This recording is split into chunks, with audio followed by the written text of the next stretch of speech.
At 27, it feels really good when a cashier at the store looks at me and asks, "Are you over 18? My respect goes out to all such cashiers as well. By the way, hi everyone and welcome to today's video, where I'll be sharing my most awkward and embarrassing stories from my own life, all of which are 100% true. Next time I make a video like this, I'll wear sunglasses. It's unbearable. Before I get started, I want to warn everyone that there will be 1 or 2 18+ stories, but I won't be putting any restrictions on the video. Since people approached me on the street and these things happened to me there, it shows this can happen to anyone. I'll start with the first one, which actually happened in this forest where I am right now.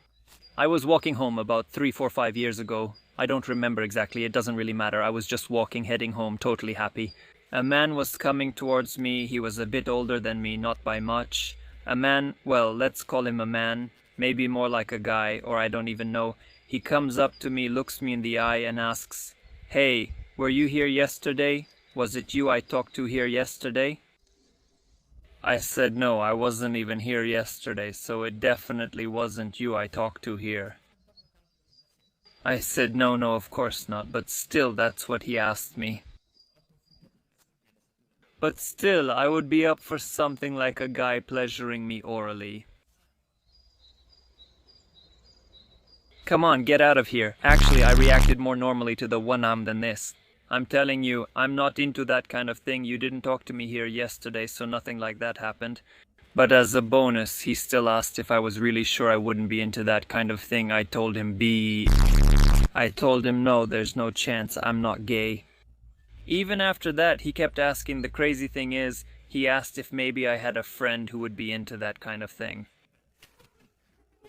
There's no such thing, unfortunately. I told him no. Since then, I regret not giving him my friend's contact, who is also straight, by the way. But they're taking him. It would have been good, but something like that. It's unbelievable that someone would come up to me on the street with something like this. I never would have thought. Even if someone messaged you about this online, but to actually go up to someone like that. In 2026, it's not just girls who get sexually harassed on the street, but men by other men as well. But that's all there is to this story. He left sadly afterwards, and I think I've been having nightmares about it ever since. I haven't even told my parents the next story, so I guess they'll find out from here. This story happened in Szeged, in Bakto, in the back part of Bakto. If you go to the end of Bakto, there's a small embankment with a train running on it. Well, on that embankment. We crossed over, kept going, turned right, and there's a fishing lake in that direction. Around the fishing lake, the train tracks also run nearby. And with a few friends of mine, we were very young, by the way, I think I was around 10 or 11 years old, we decided it would be funny to put a small stone on the train tracks. And actually, at first we didn't even put stones, just little snail shells, to see the train run over them. By the way, no one should ever do this, never put anything on the train tracks, we were stupid idiots. We put a few snail shells on the tracks, expecting the train to pass over them, but it never came. We just waited. Okay, then we started putting smaller stones on as well as time went by, because we were really bored and didn't know what to do with ourselves, so we put the little stones behind the snail shells and... okay, we waited. The train still didn't come. It took a really long time for the train to come. It took so long that we got bored again, and we started putting regular stones on the tracks, lining them up nicely. So much time had passed that we ended up putting stones all along a 50 or even a 100-meter section of the track. Man, damn, who does something like that? Okay, there was that 50-100-meter section covered with stones all the way. Finally, at one point we saw the train coming. It came along nicely, rolled over all the stones, went right over them smoothly. Luckily it didn't derail, man, it's even hard to say it out loud. So it went over them and created a huge cloud of dust. This whole thing is under an underpass, or maybe an overpass. The highway goes over the tracks on this huge bridge, and the whole bridge was covered by the dust cloud. The dust cloud from the stones, such a huge dust cloud formed there as the train passed over the stones and turned them into dust. It was so intense. It was so loud that the owner of the fishing lake heard it, and we stayed there for a minute or two, not too long, because the owner of the fishing lake reacted very quickly and came over. He caught us in the act and started threatening us, or I don't even know how to put it, maybe not threatening, but threatening, because the normal reaction was to call the police, and he said he was going to call the police on us. It would have been justified, but we were only 10 or 11 years old, so honestly I don't know what the police would have done. Seriously, and that's why the owner of the lake didn't call the police. But we were little brats, because afterwards when we rode away on our bikes, we looked at each other and burst out laughing. Instantly, just like that. We pretended to cry so he wouldn't call the police, not because we felt guilty, but because we were worried about how our parents would react if the police got involved. That would have been bad. I just remembered the reason we stayed there so long until the owner of the lake showed up was because one of my friends had locked his bike there and was fumbling with it. He couldn't unlock it. We would have left long before the owner of the lake got there, but my friend had locked his bike and we were standing next to it the whole time, so it was totally pointless to lock it. But anyway, we got away with it either way. It was just awkward, that's all. Next story, the next story. It starts with my brother and me finding a bucket of white paint, which is already a bad start. Then we started dipping bigger plants into it, because when we dipped the plant in, it got heavier from the paint sticking to it, so we could throw it far. Don't ask why we did this. This was our idea of fun 20 years ago, when we weren't on the internet or glued to our phones, so we dipped plants in paint buckets and threw them around. We came up with this thing, a game, that there were those parked cars over there. What if we tried to throw it that far, even though we can't really throw it that far because they're so far away, but whoever manages to throw it that far wins, okay? We kept dipping the plants, throwing them into the bucket of white paint, and managed to throw them farther and farther, and then suddenly one of us managed to hit one of the cars with a plant marked with white paint. Can you imagine how big a stain that left on that car? Well, the owner saw this from upstairs, from the apartment building, and came down right away. He caught us red-handed, but actually he was totally normal. Really not the typical Hungarian type who just yells and scolds. He came over calmly. Obviously he wasn't happy about it. He said that he was definitely going to talk to our parents, and he just walked us all the way home, walked with us nicely. We didn't live that far. I don't know, he only had to walk about 1.5 or 2 kilometers, but on the way, he said, "Don't you dare ride down when we get up to the embankment," because my brother and I were on bikes, and he was walking, and he told us, "Don't you dare ride down because I'll catch you." But actually, we didn't even want to, and we wouldn't have dared to ride down because we knew he could catch us, since he was an adult and we were just kids. And the point is, he walked us home and then he talked to Mom. I don't know, he probably had to pay Mom or something, I don't know, they settled it between themselves, sorry Mom. Looking back, my brother and I didn't play to get into trouble. Anyway, that's all there is to this story, I can't tell you more about it, let's move on to the next one. This happened on a winter day here in the city, in Szeged, not far from Verto, and back then we still had real winters here. There was a lot of snow in Szeged too, it was below freezing, it was cold. And I had already seen this kind of thing in movies and stories before, especially in Dumb and Dumber. I remember that's where the inspiration came from, when they're on the ski lift, and if I remember correctly, yes. And there, the guy licks the metal and his tongue sticks to it. Well, when I was a kid, I didn't want to believe it. Like, come on, how could your tongue stick to a pole? Are you serious? Just take it off. Why don't you just take it off? Huh? And then I licked the metal pole at -10 degrees, or I don't even know how cold it was, but it all started because my little brother Mosta was there too. He also just touched it with his tongue, just barely, and then pulled it away and said that it actually stuck a little. It stuck, and I was like, come on.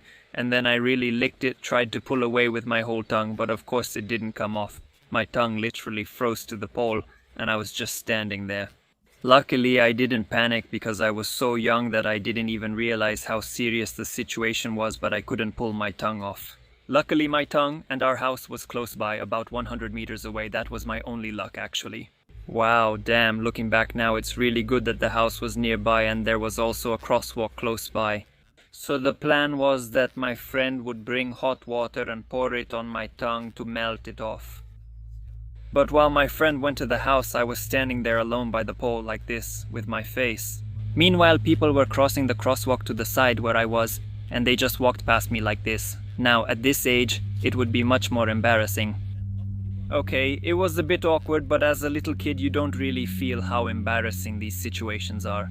But it was embarrassing there too, It felt like quite a long time, but eventually my friend came over, brought a glass of warm water, poured it on my tongue, and it came off right away. So luckily, as you can see, I still have my tongue. Everything is completely healthy after my tongue came off from there. For a few more weeks, every food stung, especially anything that was spicy. It was really intense for another 2 or 3 weeks because obviously I had a frostbite injury on the top of my tongue and literally every food stung for weeks afterwards. Well, that was more unpleasant than standing by the pole for a few minutes. Then I have a slightly more complicated story too, but I'll try to sum it up for you properly. However, I want to make it clear before the story that I have no problem with any ethnicity. I'm not racist. It's just that this story also happened to me. When this happened, I was about 11 or 12 years old.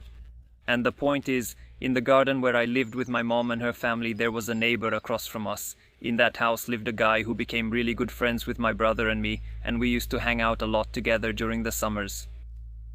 Then one summer we met his so-called rivals, although we didn't even know he had any rivals. His enemies specifically, who were Roma, but actually had light skin, but they were Roma. I know this because their father wasn't light-skinned. But that's irrelevant, that's not the point. Whether they were Roma or not, it doesn't matter, that's not the point. The point is that since we had that friend who lived next door, these Roma guys associated us with him. Because we were in the same group as that guy, we automatically became enemies of those Roma guys too. Just so you understand, because we were basically that guy's friends. It's true that we didn't even know the others, but we immediately became enemies. That's how it worked, and back then, when we didn't live too far from each other, there was about 1 or 2 kilometers between our houses. And I don't remember exactly how they came up with it, but suddenly they decided that we owed them something. 20,000 forints. Yeah, it just came to me now.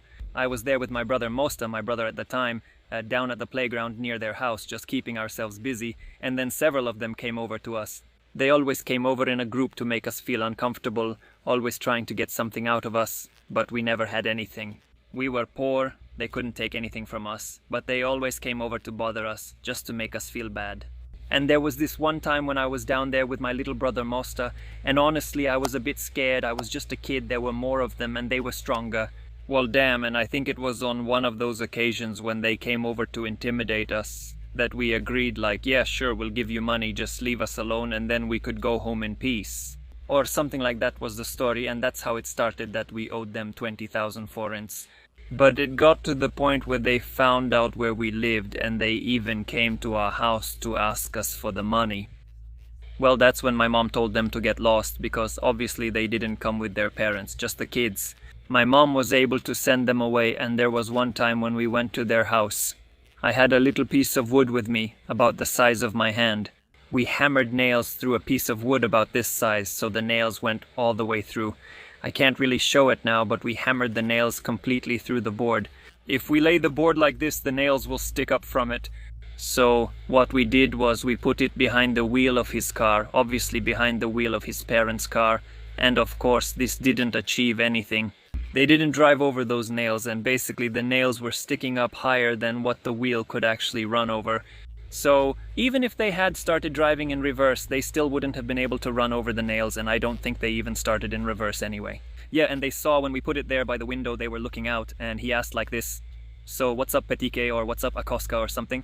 Nothing. Lajoska was asking through the window. His name was Lajoska.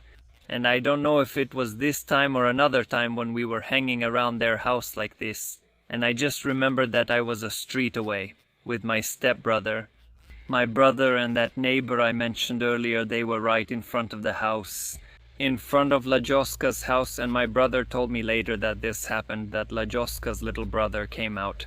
He held down the neighbor kid's bike so he couldn't escape, and their father was coming over, saying he'd deal with him, and then he just did it. Our neighbor, my former neighbor, slapped his little brother, and they got the hell out of there, and me and my current cousin did too, in the street next to it. All we saw was my brother and that neighbor kid just rushing past the street. And we're just watching, wondering what happened. We carefully peek out from the street and we see that a van is going after them. And we're like, damn, and we started going too. Another car came too, so they started chasing us with a van and a car while we were on bikes. Actually, we shook off that car pretty easily because we just went behind the apartment blocks on the grass. They followed us in their car on the road, but we turned back behind an apartment block while they kept driving. I don't know how they thought they'd catch us with a car. By the way, my brother had a different story. He shook them off through a forest, but the point is we got rid of them. They didn't catch us. That was it, but there was another story about them too. I was also outside then, I think at the playground, which is not far from them. The problem was that was the only playground I could go to. It was the closest one.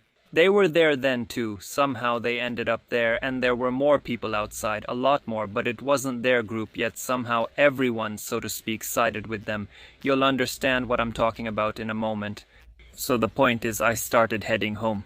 Lajoska wanted to fight me because I didn't give him the 20,000 forints, but I didn't want to fight. I'm not that kind of person. I said everything can be discussed calmly, and then I just wanted to go home. I started walking home, and Lajoska and his gang followed me, and then even more people came because obviously everyone is curious about a fight. Everyone wants to see it, and there were about 20 people following me, and that's how I was walking home. I was already at the embankment which leads back to Bakto, and there were guys much older than me. Some of them were twice as tall as I was, and they also wanted to see the fight. And the point was, I wanted to go home, but they kept pushing me back, so when I tried to go up the embankment, they pushed me back. Specifically, they were like, go on, go fight, because Lajoska didn't want to start fighting with me until I started with him. So maybe he was afraid too, I don't know, but basically he didn't attack me, he was waiting for me to attack, but the others wouldn't let me go home, they kept pushing me back. And the point is, a very good friend of mine, who I still talk to from time to time even today, was my classmate back then. He volunteered that he would beat up Lajoska instead of me, he was there too, and then he started fighting with Lajoska. Actually, they were just wrestling, but it was really cool of him to step in for me. I felt really good there, he was such a great guy. But that friend of mine started doing much better than Lajoska. He easily beat him, so Lajoska's little brother joined the fight too. I was like, this can't be happening.